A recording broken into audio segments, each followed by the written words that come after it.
Uniclac.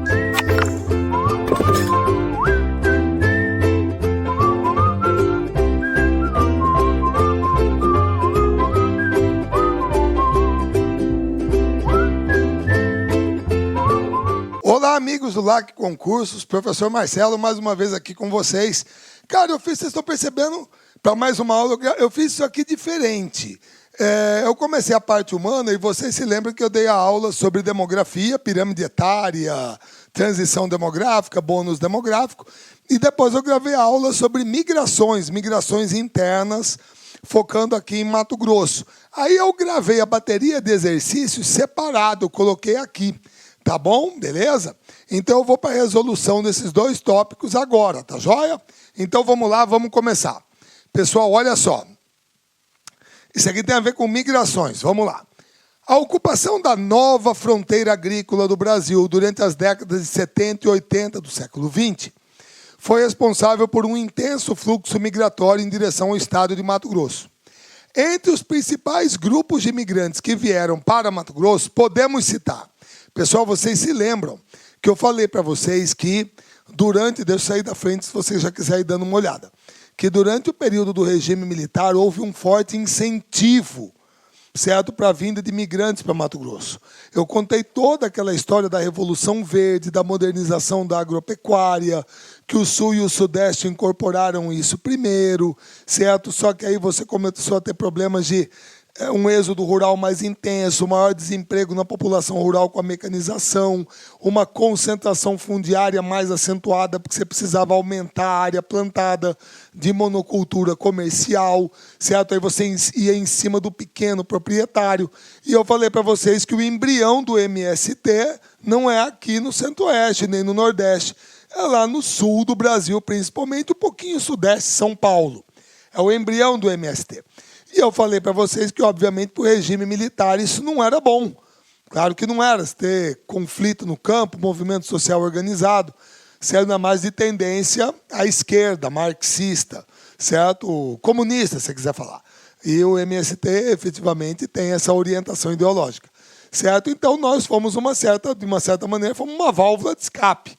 O pessoal incentivou a vinda para a Amazônia legal, expandir a fronteira agropecuária. Se você conhece esse perfil, então você se lembra que fica óbvio que não foi nordestino, tá, esse pessoal que veio para cá nessa época, certo? Em maior quantidade. Não que não tenha, mas em maior quantidade não. Então vamos lá. Você está olhando as alternativas aqui, certo? Quais foram os principais grupos? Gente, pernambucano não, baiano também não. Esse pessoal não é a nossa praia.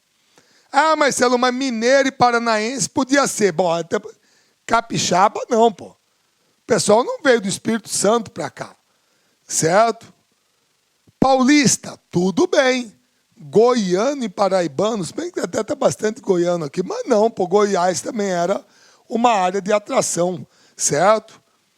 Catarinense e paranaense, beleza. Pessoal, potiguar é o cara do Rio Grande do Norte. Agora, paulistas, gaúchos, paranaenses, foi o pessoal que mais veio para cá? Foi, pô. E eu não coloquei aqui pela ordem. Você percebe que aqui, ó, entre os principais grupos, podemos citar. Está correto, é verdadeiro. Tudo bem? Então essa é uma questãozinha fácil, gabaritada. Tá joia? Vamos lá. Olha só. Demografia segundo escolaridade. Isso aqui é legal porque tem a ver com aquele negócio da pirâmide etária que eu falei para vocês. Inclusive, eu não abordei na aula de demografia as teorias das populações, porque eu acho que aí já é mais geografia geral, não tem a ver com geografia regional. Mas todo mundo se lembra que essas teorias são malthusianismo, neomalthusianismo, a teoria reformista ou antimalthusiana ou marxista e o ecomalthusianismo. São essas quatro, certo?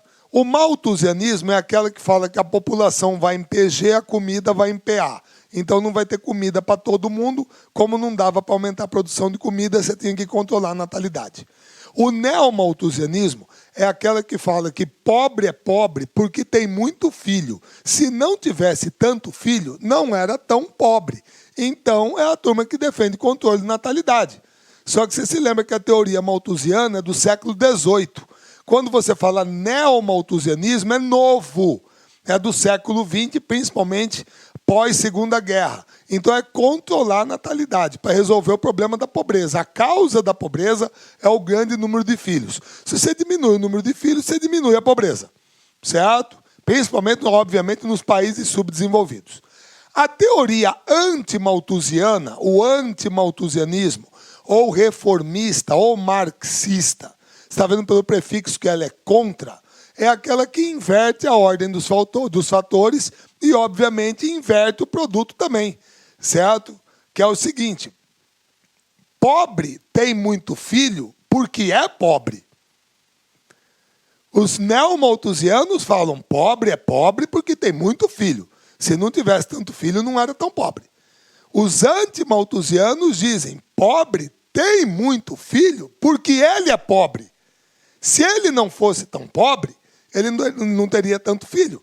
O problema é que na hora que você fala o negócio do pobre, tem gente que só enxerga dinheiro. Só isso. Ah, pobre, é verdade, tem pobre, rico, dinheiro. Mas, pessoal, pelo amor de Deus, se tem uma coisa que é uma enorme riqueza, que ninguém pode tirar de você, ninguém pode comprar, não tem preço, é educação. Isso não tem preço. Certo? Beleza? E é o que nós estamos tentando provar aqui. Só para fechar, tá? Os ecomalthusianos, a última, são aqueles que procuram relacionar o crescimento populacional ao esgotamento dos recursos no planeta. É a questão ecológica. Tá? Agora deixa eu voltar aqui. Pessoal, olha aqui, ó. Número médio de gravidezes, número médio de filhos nascidos vivos, idade média com que teve o primeiro filho, idade média com que foi esterilizada. Esterilizada. Certo? E olha aqui o grau de escolaridade de cada uma, cada grupo. Prova para mim que quanto mais tempo a mulher estuda, mais filhos ela tem. Não tem, gente. Está aqui, ó. Quanto maior é o tempo de escolaridade, menor é a quantidade de filhos. Isso é batata. Por isso que o pessoal fala, pobre tem muito filho porque é pobre. Se você distribuir a renda, se você investir em educação, se melhorar a qualidade de vida dele, naturalmente ele passa a ter menos filhos. Isso é batata. Certo? Beleza? Tudo bem? Isso é tranquilo. Tá? E esses, me perdoem, eu vou mostrar, porque eu não resisto. E outra, por favor.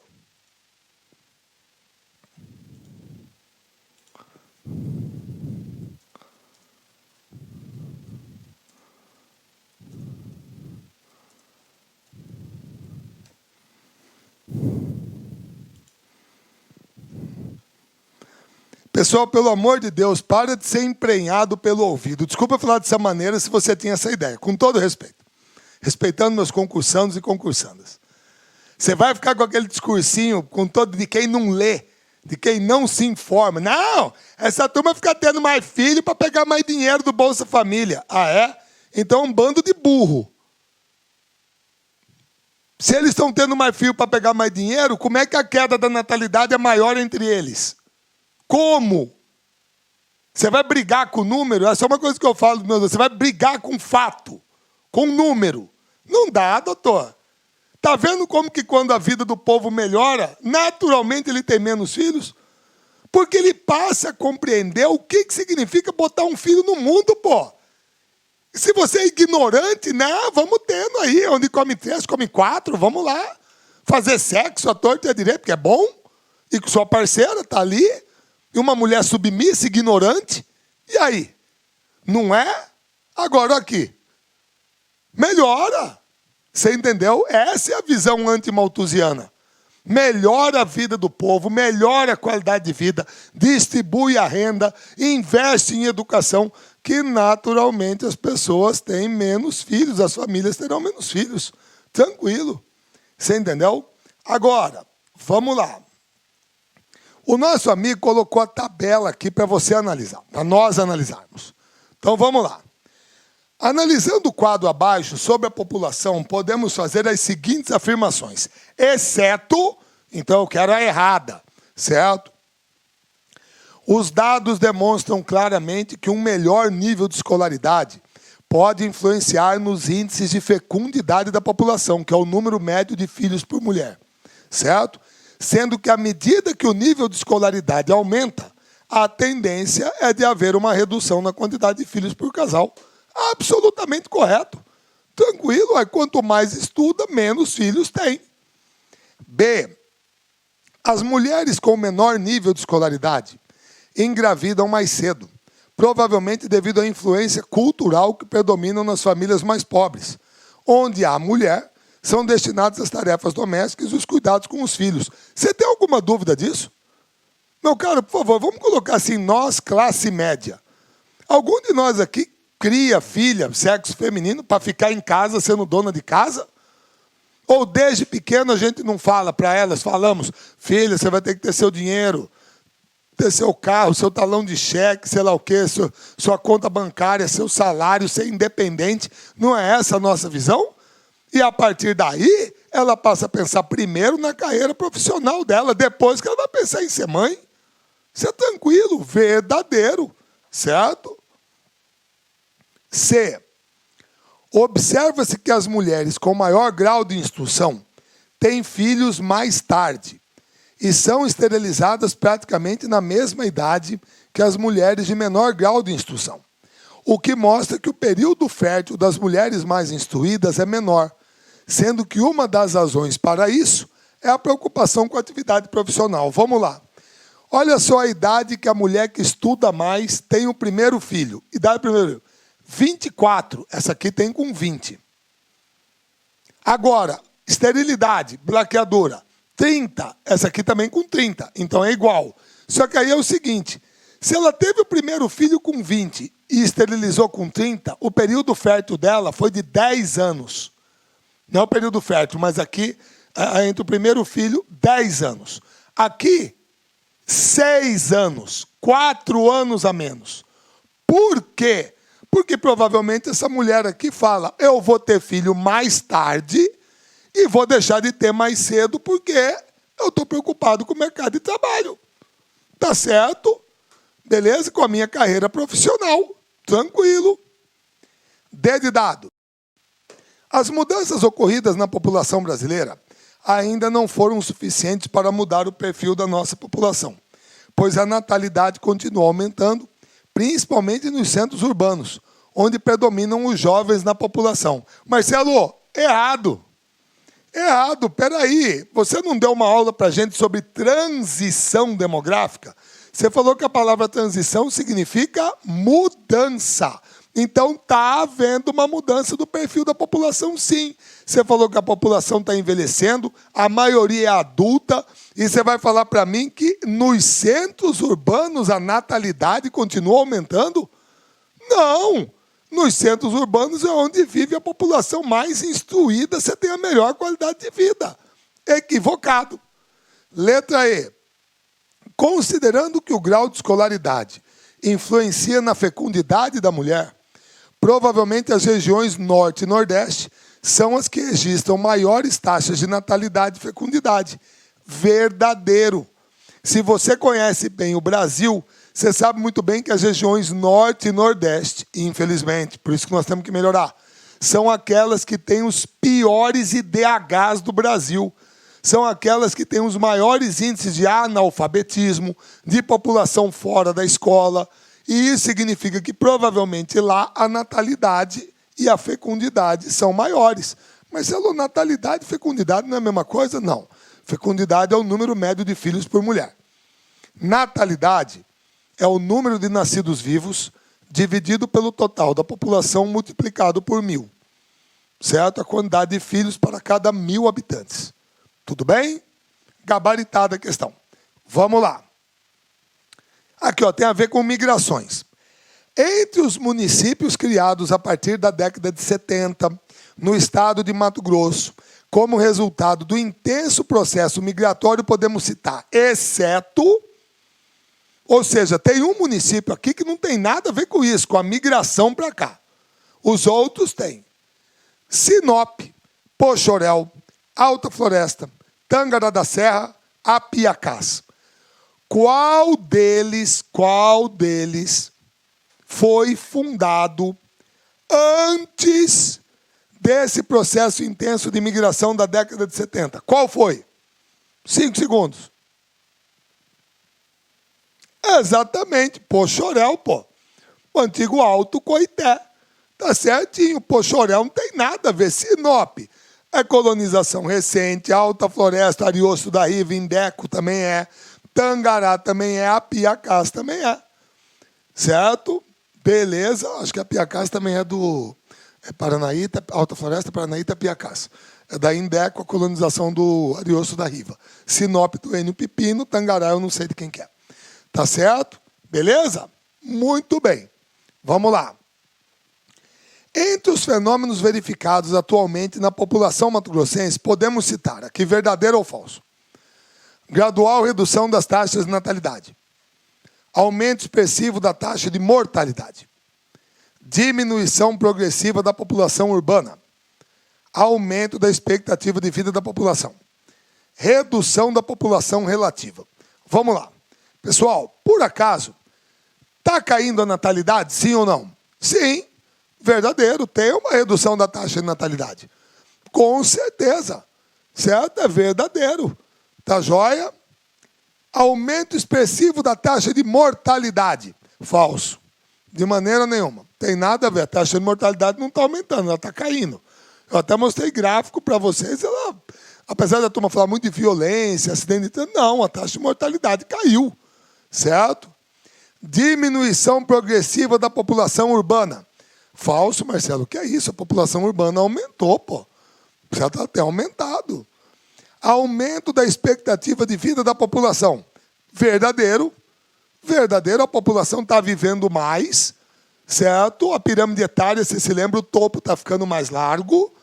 Redução da população relativa. Ô, Marcelo, o que é população relativa mesmo? É o número de habitantes por quilômetro quadrado. Peraí, Marcelo, então é assim. Número de habitantes por quilômetro quadrado. Então, isso aqui é igual a população absoluta dividida pela área. Por acaso, Mato Grosso está aumentando de tamanho? Não, Marcelo, não está. Então, esse número aqui é fixo, é uma constante, vamos dizer assim. A população absoluta está estagnada ou diminuindo? Não, Marcelo. Você até falou para a gente que Mato Grosso ultrapassou o Piauí.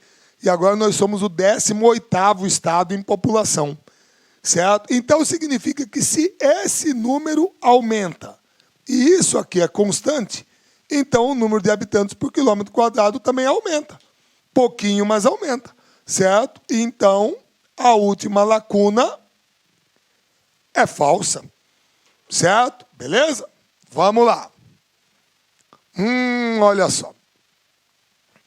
Pessoal, aqui eu não botei os créditos, mas aqui eu peguei ontem de um site, é questão de Detran, TRE, entendeu? É tudo concurso aí, tá? Tá aqui a distribuição da população por grupos etários. Por favor, ó. Vamos lá. Idosos, esses aqui são os idosos. Adultos e jovens. Esses aqui são os jovens. Certo? Tá aqui, ó. 80, 91, 96, 2007. Tá? Mato Grosso. Muito bem.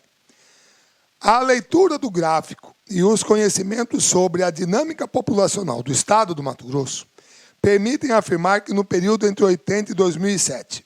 Vamos lá.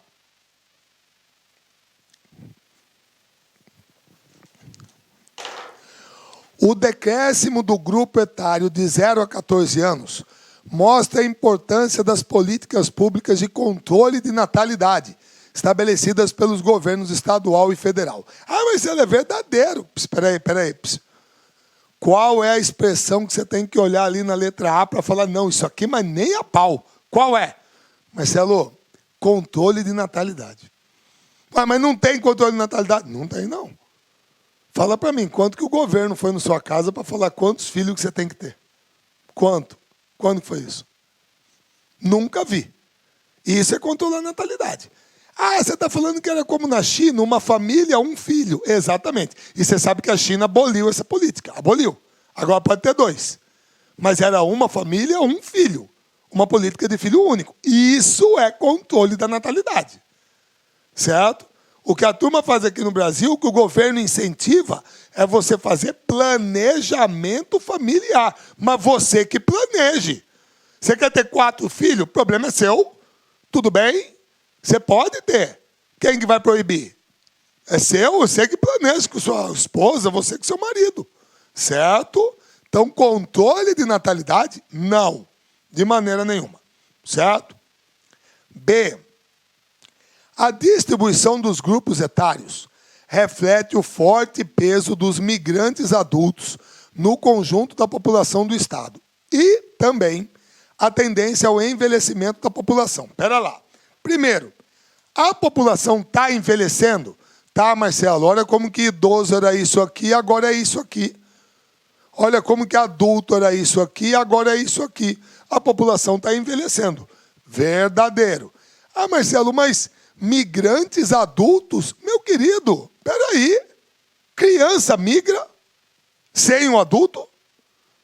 Geralmente, quando alguém fala, eu vou em busca de uma melhor qualidade de vida, é uma criança ou é um adulto? Precisa ser casado ou solteiro? Hã? Então, isso aqui é verdadeiro, claro que é correto. Claro que é correto. Sem problema. Você está percebendo que o número de idosos aumentou e o número de adultos também. E a migração tem um peso nisso. Não é só ela, mas tem um peso. Certo? A letra C. O expressivo aumento da faixa etária acima dos 60 anos reflete as boas condições de vida devido à regular distribuição de renda. Espera aí. Regular distribuição de renda entre a população. Meu querido, não vou resistir, porque eu tenho que dar informação, tá?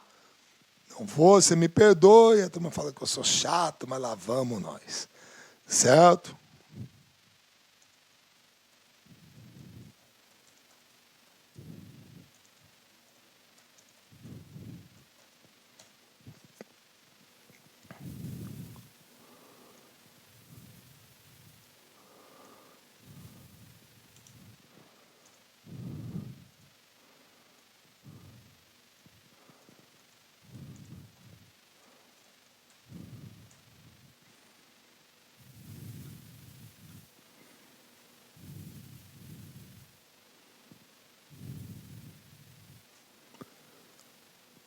Pessoal, Marcelo, você vem me falar assim, ó.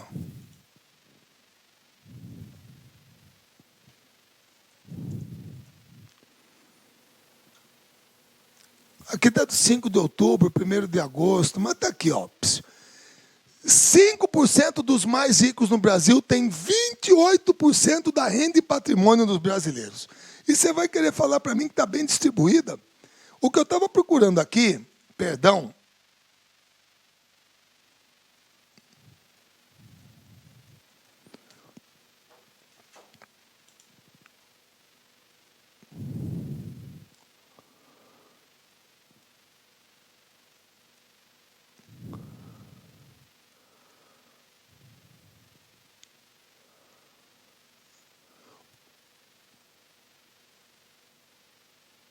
o que eu estava procurando aqui, moçada, que saiu no Diário do Centro do Mundo, é que 8 brasileiros, os 8 brasileiros mais ricos, 8 só, certo? O Jorge Paulo Lemann, tá, o pessoal da família Marinho, essa galera toda. Os 8 brasileiros mais ricos têm 23% de toda a renda dos salários no Brasil. Você entendeu? E saiu essa semana agora. Porque nessa semana agora saiu também, está tendo o Fórum Econômico Mundial lá em Davos, na Suíça, que os 8 maiores milionários do mundo têm a mesma renda que 3 bilhões e 600 milhões de pessoas. Nunca o sistema foi tão desigual. Então você falar para mim que a renda, certo, é regularmente distribuída entre a população, isso é falso.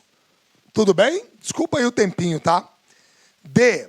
O acentuado decréscimo do grupo etário de 0 a 14 anos torna a posição do Estado singular frente às outras unidades da federação. Verdadeiro ou falso? Falso. Singular significa que a queda da população jovem está acontecendo só em Mato Grosso. É singular. O problema é que a queda da população jovem está acontecendo no Brasil inteiro. Então, essa é uma tendência de todo o país, não só de Mato Grosso. Letra E. A evolução dos grupos etários, sobretudo de crianças e jovens, está diretamente relacionado à piora das condições de vida da população nascida. Espera aí, a piora? Não. Se você está tendo a evolução dos jovens, o que está acontecendo com eles? Está caindo. E por quê? Porque a vida piorou? Não, porque a qualidade de vida melhorou. E com a melhoria da qualidade de vida, as famílias passaram a ter menos filhos. Então, o gabarito é a letra B, pô. Tudo bem? Vamos lá. O estado de Mato Grosso apresenta uma das menores densidades demográficas do Brasil, número de habitantes por quilômetro quadrado. Em relação a esse fato, assinale a opção correta. O Mato Grosso apresenta baixa densidade demográfica em razão da maioria da sua população ser rural. Falso, não tem nada a ver, a maioria é urbana, certo? Durante os últimos 30 anos, o Estado teve seu contingente populacional diminuído. Falso, aumentou, falei, inclusive até ultrapassamos o Piauí, somos o 18º. A densidade demográfica mato-grossense, muito embora possa ser considerada baixa em relação a de outros estados, aumentou em função do aumento da sua população absoluta. Verdadeiro. Se há 7 anos atrás, Mato Grosso tinha 3 milhões de habitantes, para uma área de 903 mil quilômetros quadrados. E agora Mato Grosso tem 3.360.000 habitantes, para uma área que continua de 903 mil quilômetros quadrados, significa que a densidade demográfica aumentou, apesar dela ser baixa. Isso aqui dá 3,68 habitantes por quilômetro quadrado. E aumentou por quê? Porque a população absoluta aumentou. Então, é verdadeiro. Certo? D. A taxa de fecundidade mato-grossense é também uma das mais altas do país. Falso. O número médio de filhos não tem nada a ver com a densidade demográfica. Certo? O número... E outra, a taxa de fecundidade de Mato Grosso não é uma das mais baixas do país. Eu falei que Mato Grosso é o 7º estado em crescimento geométrico de população. As mais baixas taxas de fecundidade, Rio Grande do Sul, Paraná, Santa Catarina, São Paulo, Rio de Janeiro. Essas são as mais baixas. Ô Marcelo, e por que só tem ABCD? Cara, porque algumas bancas que eu pesquisei o concurso só tinha ABCD. Por isso que eu copiei e colei aqui. Tá joia? Vamos lá. Olha só. A marcha para o oeste, vinculada à história do Mato Grosso no século XX, foi caracterizada como... Pessoal, dá uma olhada aqui nas alternativas. Eu já vou colocar essa direto. Gente, quando se fala marcha para o oeste, qual é o primeiro nome que vem à sua cabeça? Que eu falei para você, Marcelo, Getúlio Dornelles Vargas. Assim como se fala Brasília, Juscelino Kubitschek de Oliveira. Ocupação da Amazônia legal, regime militar, porque aí você fala dos presidentes. Castelo Branco, Costa e Silva, Médici, Geisel, Figueiredo. Certo? Então o cara falou, marcha para o oeste, após a construção de Brasília. Falso. Certo? No contexto da ditadura militar. Falso. Movimento dos sem terra. Falso, não existia. Uma campanha governamental em nível estadual. Falso, em nível federal. Agora, Um movimento de migração e ocupação inicialmente estimulado pelo governo Vargas nos anos 30, que visava o povoamento e exploração econômica de terras mato-grossenses e que contou com a adesão de grupos originários do Sudeste e Sul do país. Verdadeiro. Pronto. Significa que foi o maior da história? Claro que não. O maior fluxo migratório é o do período do regime militar. Mas o Getúlio é que começou esse processo. Beleza? Muito bem. Considere as afirmações a seguir. Há um crescente aumento do percentual da população na faixa etária de 0 a 14 anos. Desde a década de 80, a população urbana passou a ser predominante no Estado. Cerca de 35% da população do Estado é formada de imigrantes, com destaque para os paranaenses. Vamos lá. Número 1, verdadeiro ou falso? Marcelo, falso. Você mostrou no gráfico agora há pouco. Aqui, o número de jovens está caindo. Ele está falando que há um crescente aumento de 0 a 14. Falso. Desde a década... Então, a partir do momento que você sabe isso, você tem certeza disso, o que você faz mesmo? Não pode ser a letra B, não pode ser a letra C, não pode ser a letra D. Porque todas elas têm o número 1. Certo? Beleza. Desde a década de 80, a população urbana passou a ser predominante no Estado. Verdadeiro ou falso? Verdadeiro. Embora a gente não tenha estudado urbanização, que é a próxima aula que eu vou gravar, mas isso é verdadeiro, eu vou explicar para vocês. A população passou a ser predominante. Certo? Urbana. 3. Cerca de 35% da população do Estado é formada por imigrantes, com destaque para os paranaenses. Eu mostrei isso para vocês? Mostrou, Marcelo? Teve um slide da aula que você mostrou, e não era 35%, não, era 38%, mais de um terço. E os paranaenses são o maior grupo. Então, isso aqui é verdadeiro. Logo, o gabarito é letra E, pô. Tranquilo. Questão gabaritada. Certo? Vamos lá. Olha só. Década de 50, 60, 60, 70, 70 e 80. Está aqui o mapa. Fluxo migratório. Com base no mapa, assinale a alternativa que identifica corretamente as motivações dos fluxos migratórios no território brasileiro na segunda metade do século XX. Pessoal, por favor, você tem que se situar. Segunda metade do século XX, de 1950 em diante. Certo? Então, vamos lá. No mapa 1, a maioria dos migrantes tem origem no Nordeste, região afetada pela crise da economia da borracha. Espera aí, Marcelo. Espera aí.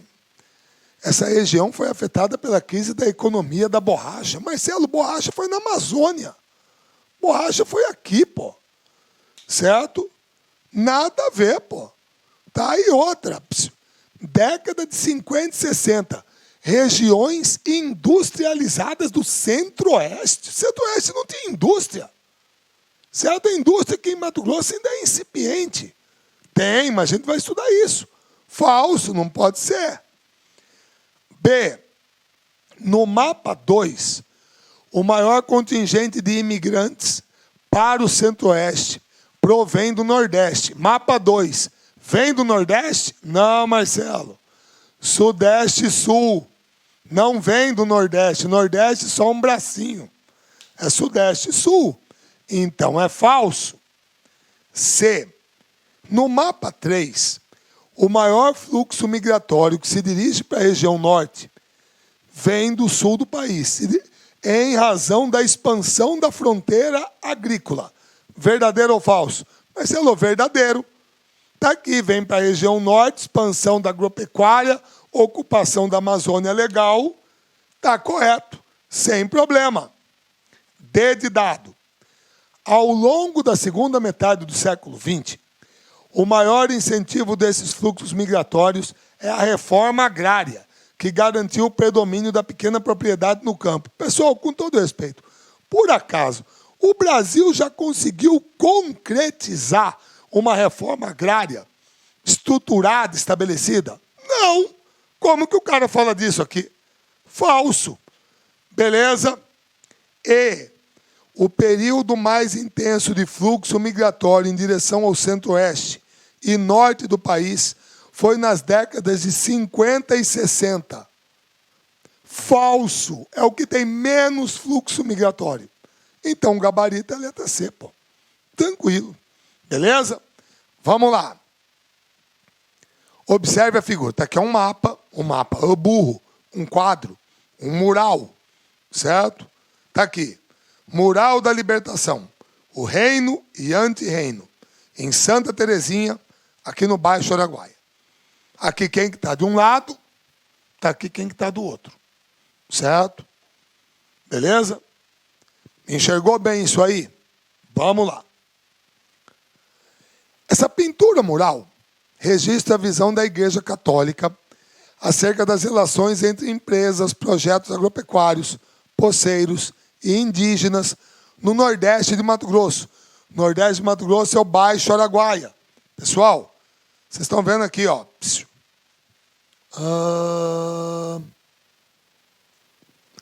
Casaldália. Não se esqueça. Dom Pedro Casaldália é bispo emérito da Igreja Católica lá na região do Araguaia. Um dos seguidores da chamada Teologia da Libertação, certo? E um dos líderes da luta por reforma agrária, certo? E respeito aos direitos das comunidades nativas, certo? Poceiros, certo? Dos movimentos sociais lá na região. Tudo bem? No Baixo Araguaia. Então vamos lá. Sobre essas relações, então deixa eu repetir de novo. Essa pintura mural registra a visão da Igreja Católica acerca das relações entre empresas, projetos agropecuários, poceiros e indígenas no Nordeste de Mato Grosso durante o período militar. Então é ali. Sobre essas relações, assinale a afirmativa correta. O Estado ditatorial brasileiro promoveu a reocupação de áreas no interior do Mato Grosso, apesar da presença de índios e poceiros, o que provocou conflitos. Está aqui o mural. De um lado, poceiros, índios, e do outro, trator, certo? Agrotóxico. Isso aqui é verdadeiro ou falso? Verdadeiro. Tá certo, aí o Estado foi lá, ocupou, e você sempre, isso vai dar conflito. Vocês se lembram que teve uma aula que eu mostrei para vocês um vídeo dos índios no meio da floresta, os Cauarriva, que nunca tinham mantido contato com o ser humano civilizado. A partir do momento que você chegar lá, claro que vai dar conflito. Como é que você vai explicar para ele que você tem mais direito à terra do que ele? Você entendeu? Beleza? B. As relações entre as empresas agropecuárias e a população pré-existente nas áreas interiores de Mato Grosso foram sempre cordatas e pacíficas. Para, gente. Que sempre. Você sabe que lembra a língua portuguesa. Tem duas palavras que são muito complicadas para usar. Sempre e nunca. Sempre cordatas. Isso é falso. Beleza? C. O estabelecimento das empresas agropecuárias em Mato Grosso, durante os governos militares, se deu em áreas vazias. Portanto, sem nenhum conflito. Falso. Claro que teve conflito. Quem falou que foi sempre em área vazia? Não. D. O Estado militar brasileiro demarcou todas as terras indígenas e indenizou os poceiros antes da chegada das empresas agropecuárias ao interior de Mato Grosso. Pessoal, falso, demarcação de terra indígena até hoje tem pepino. Até hoje tem pepino. E deixa eu mostrar agora uma notícia, lá vou eu de novo. Me desculpe se eu acho que eu perco tempo, mas está aqui, ó. Mais uma que esvazia. Certo? Vamos lá.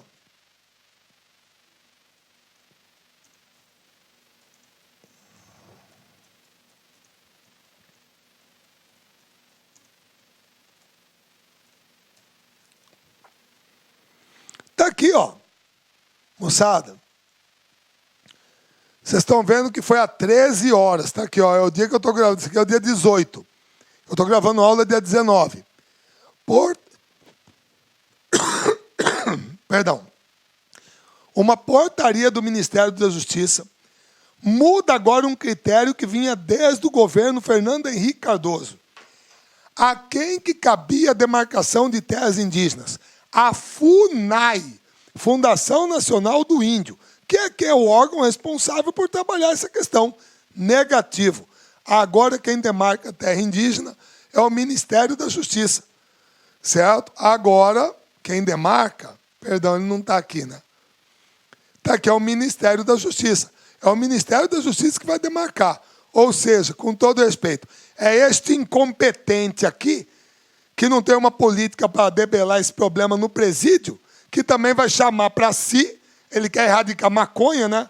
Podando o pé de maconha com o facão lá no Paraguai, tá? Aquela foto dele lá. É ele que será agora o responsável também por demarcar a terra indígena. Certo? Beleza? Tudo bem?